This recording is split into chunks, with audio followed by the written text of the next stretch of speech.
네, 흰남노가 핥히고 간 제주의 상황 보니까요, 정말 얼마나 강력한지 느껴지는 것 같은데요. 지금 정부가 피해 최소화를 위해서 총력 대응을 벌이고 있는데 윤석열 대통령도 용산 대통령실에서 철야 지휘를 하면서 태풍 상황을 챙겼습니다. 재난관리와 구급 구조에 종사하는 모든 분들께 말씀드립니다. 선조치 후 보고입니다. 그리고 모든 국민이 내 가족이라는 생각으로 최선을 다해 주시길 바라고. 오늘 지원 안 하신 거라면 상황 챙기십니까? 오늘은 제가 비상대기를 좀 할 생각입니다. 네, 윤 대통령 밤사이 비상대기를 했다라고 이야기를 했는데 참모들과 수시로 회의를 하면서 태풍 상황에 대처한 것으로 알려졌습니다. 군과 경찰까지 재난 현장에 투입하라고 지시도 했는데요. 백승 기자, 총력 대응에 나선 건가요? 네, 맞습니다. 이제 현재 윤 대통령이 용산 대통령실에서 현재 철야 지휘를 했다는 것으로 보이고요. 용산 벙커 위기관리센터에서 지자체장과 관계 기관장과 함께 연결해서 대비 태세를 계속해서 점검했던 것으로 알고 있습니다.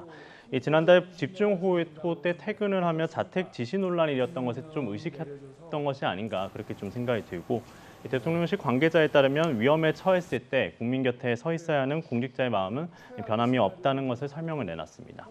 어제 저녁에는 한덕수 국무총리 주재로 인해서 정부 차원의 점검 회의까지 열렸습니다. 네. 정부는 전기, 가스, 철도, 원자력 등 사회 기반 시설 피해 예방에도 만전을 기하고 있는데요.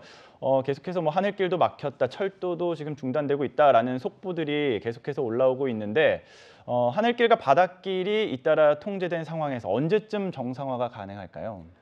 네, 아무래도 오늘 오전까지는 이제 정상화가 좀 어려워 보입니다. 어제 국내 여객선 같은 경우는 368편이 결항을 했고, 오늘도 이미 240여 편 정도가 결항이 예정돼 있거나 이미 결항이 된 상황입니다.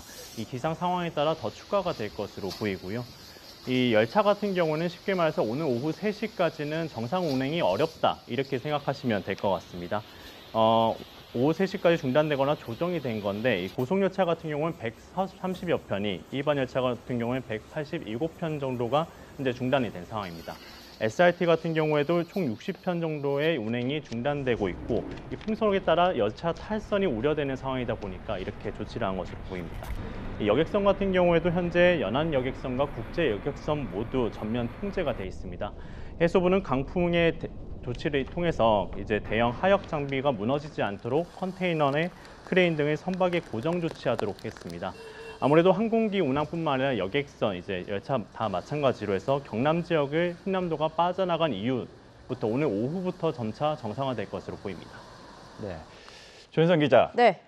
태풍이 지금 많이 빠져나갔다라고 이야기는 하지만 네. 그래도 긴장의 끈을 늦춰서는 안 되잖아요. 저희가 계속해서 강조할 수밖에 없는데 태풍의 영향 언제까지 좀 이어질까요? 네, 앞서 잠깐 설명드렸는데 태풍의 영향권은 내륙과 바다로 좀 나눠서 설명을 드릴 수 있을 것 같아요. 이 강풍 반경이라든지 강수 이 범위 지역이 태풍이 빠져나간다 해도 이 포함이 되기 때문에 계속해서 비바람이 칠 수밖에 없는데요. 이에 따라서 내륙 지방은 정오 정도까지는 곳곳에 강한 바람이 불겠고요. 이제부터는 해안과 해상이 더 위험합니다. 이 태풍이 빠져나가면서 여전히 비바람이 칠 텐데 오후 늦게 또 길게는 저녁까지는 태풍특보 속에 비바람이 강하겠고요. 이 태풍특보가 약화된다 해도 풍랑특보로 약화가 될 뿐 아직까지는 주의가 필요하다는 점 말씀 다시 한번 드리고, 그 사이에 이제 워낙 많은 비가 내리고 바람이 불면서 예상 강수량이 조금 조정이 됐습니다. 말씀을 좀 드리면 영동과 영남 이 태풍이 빠져나가는 동쪽 지방으로 이제 비가 더 많이 나왔는데 영동과 영남에 120mm, 영남 해안과 지리산 부근 이 지형적인 영향을 받는 곳이죠. 200mm가 넘는 비가 더 쏟아질 것으로 보입니다. 또 경기도라든지 충청도, 호남 지역은 10에서 60mm고요. 이 서울에도 비가 좀 계속 내릴 것 같습니다. 서울 등 수도권 5에서 30mm입니다.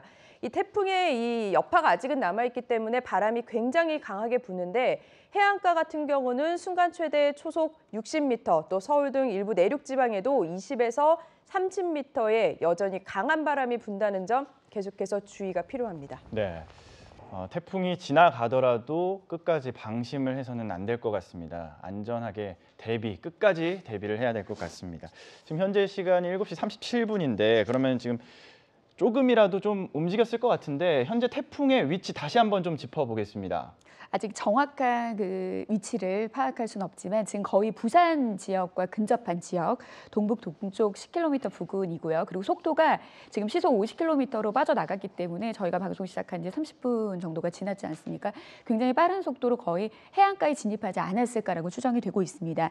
지금 앞서 우리 조현성 기자님께서도 설명을 잘 해주셨지만 지금 특보 상황을 살펴보면 이 태풍은 동해상으로 빠져나가는 거, 우리가 중심이 바다로 빠져나가느냐 내륙에 위치하느냐에 따라서 굉장히 포커싱이 맞춰져 있습니다. 하지만 바다로 빠져나가고 있는 상황인데도 불구하고 지금은 서울, 경기 북부, 강원, 영서 북부 일부 지역의 강풍주의보를 제외하고 대부분 지역의 육상에는 태풍주의보와 경보가 내려졌고요.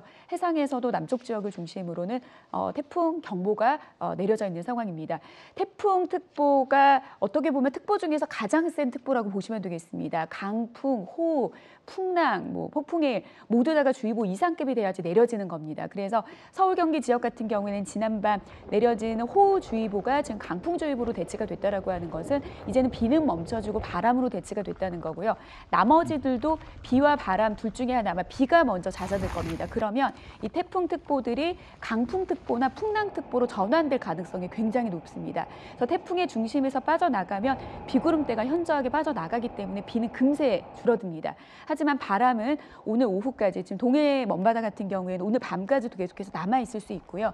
동풍이 불게 될 경우에는 강원 영동 지역에는 추가적인 어떤 산을 지나면서 비구름이 발달할 여지가 있기 때문에 특히 강원 영동 지역에 계신 분들은 계속해서 끝까지 오늘 밤까지는 대비를 하셔야 되겠고, 그 밖에 다른 지역에 계신 분들도 오전 그리고 오후 중에 해제가 된다 하더라도 주의보급의 바람이 잦아든 거지 바람 자체는 평상시보다 좀 남아있을 것으로 보이니까요. 계속해서 바람에 대한 피해 입지 않도록 대비를 하셔야겠습니다. 네. 이 태풍이 지나고 난 이후에도 많은 분들이 이 날씨에 대해서 관심을 많이 가질 수밖에 없는 게 주말부터 이제 추석 연휴가 시작이 되잖아요. 거리두기도 완화되면서 고향을 찾는 귀성객들도 많아질 걸로 예상이 되고 있는데 추석 연휴 날씨는 어떻게 될까요? 참 이 태풍이라는 게 야속한 게 지나갈 때는 굉장히 마음을 핥히고 지나가지만 지나고 나면은 태풍의 흔적을 거의 이런 피해 상황 말고는 하늘 상태에서는 태풍 상황을 찾아볼 수 없을 정도로 굉장히 맑은 날씨가 이어집니다. 그래서 수요일 이후부터는 거의 구름만 지나는 정도에서 뚜렷한 비 소식 없이 날씨는 굉장히 좋겠습니다. 그리고 기온도 최근에는 좀 가을에 접어든 것과 같이 선선한 날씨가 이어졌지만 평년값보단 1, 2도 정도 아침과 밤 동안 높은 그런 기온 상태이기 때문에 민족 대명절 추석 동안에는 날씨로 인한 큰 불편함은 없겠습니다. 네.